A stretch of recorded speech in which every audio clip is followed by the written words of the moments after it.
За одоо ингээд ямар ч гэсэн хуулийн дагуу Монгол Зэс компани маань өөрийнхөө хувийн эзэмшилд авчлаа. Одоо тэр холцоо бол Монгол Зэс компани өмч юм уу? Орос улс мөнгө өгсөн. За хоёр дахь өөр нэг асуудал гаргаж ирж байгаа юм байна. Засгийн газар яагаад улсын хурал танилцуулав вэ гэж. За энэ бол улс төрийн асуудал байх. Гэхдээ яг ингээд хуулийн талаас нь хараад үзэхээр зөв би хувьдаа юу гэж харж байна гэхээр үндсэн хуулинд бол засгийн газрын эрх мэдэл дотор нэг заалт байлаа. Дараа танилцуулах нөхцөлтөөр одоо гэрээнээс гарч болно гэсэн тийм юм байна. Хоёрдугаарт нь олон улсын гэрээг их хурл маань анхнаасаа баталж өгөхдөө тэр гэрээ яавал хүчингүй болох юм бэ гэдэг нөхцөлнөөс давхар батлаад өгсөн юм. Хэрвээ гэрээний аль нэг тал нь өөрчлөгдөх юм бол энэ гэрээ хүчингүй болно шүү. Энэ заалт нь юун дээр үндэслэн бэ гэхээр миний ойлгосноор Монгол улсад олон улсын гэрээний хууль байдаг. За тэгээд тэр олон улсын гэрээний дотор чинь янз бүрийн гэрээ конвенц байдаг л үүдгүй. Тэгэхээр энэ монголчууд чинь жишээлбэл одоо ингээд хүнтэй юм тохирд сураагүй, гэрээ байгуул сураагүй, гэрээнээс буцдаг. Тэгээд үндэснийгээ өрөнд орогддог. Жишээлбэл одоо тэр хан ресурсын асуудал байна шүү дээ. Хүнтэй гэрээ байгуулчихад. Тэгээд нэг өдөр боллоо чи яв гэж ингэж шилдэг үндэстэн дэлхий дээр одоо энэ 21-р зуунд их цөөхөн болчиход байна шүү дээ. Бид тэг чилээд байна. Энэ өөрөө хөгжлийн асуудал шүү. Бид ч одоо социализмын халтай нийгэм 70 жил болчихсон. Гэрээ гэдэг юм одоо ямар өндөр ач холбогдолтой юм. Энэ гэрээ гэдэг чинь ямар хариуцлагатай юм.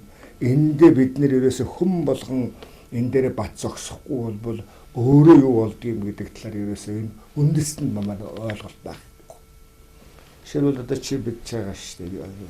Иргэний эрх зүйдээр одоо хизээ гэрээ байгуулагч гэж үзэх вэ гэж өвгтийн асуудал тийм байна. Тэгэхэд бол одоо бид нар монгол хүн бол монгол хүний энэ гэрээнд хандах менталитет бол ерөөсөө өөрчлөгдөөгүй байгаатай холбоотой.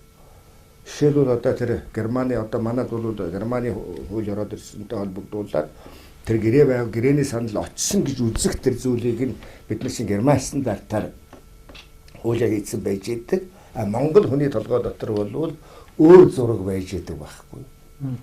Би ихнэрт нь өгсөн шүү дээ. Хүүд нь өгсөн шүү дээ гэрээний төслөөр. Гэхдээ энэс илүү би яах юм гэж суулж авч ийшээ дээ. Зарим одоо хуульчин болвол бид нар ийм гэрээтэй штэ болохгүй штэ. Бүгд тэр яадаг би тэр гэрээг чинь өөрөө дайчихна гэж хэлж байгаа. Сонсон. Тэгэхээр энэ бол өөрөө монгол хүний хөгжилтэй холбоотой юм. Бид нар чинь гэрээ байгуулж үзсэнгүй, гэрээний хариуцлага гэж ийм юм байдаг гэдгийг сурсангүй. Тийм учраас бол одоо энэ сая утгачлууны яриад байгаа энэ зовлон үүсээд байгаа энэ байхгүй юу. Тэгэхээр эн чинь өөрөө бол бас одоо бид нэр хөгжлийн асуудал ярьж байхад хөгжил гэдгийг шиг одоо нэг Европод очиод юм уу Америкт очиод сургалтанд суугаад байгаа учраас тэгээ сурчдаг зүйл биш юм байна.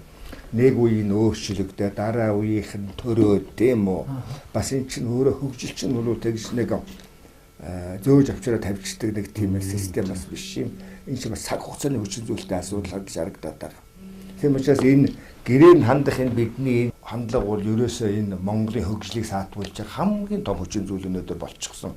Гэрээг аваад хайчихдаг, гэрээгээ зөрчигчдэг тэр хариуцлагагүй нөхдүүдийг хариуцлах хүлээлгдэг тэр хуулийн тогтцолтой шүүхийн тогтолцоог бол одоо их анхаарахгүй шүү дээ.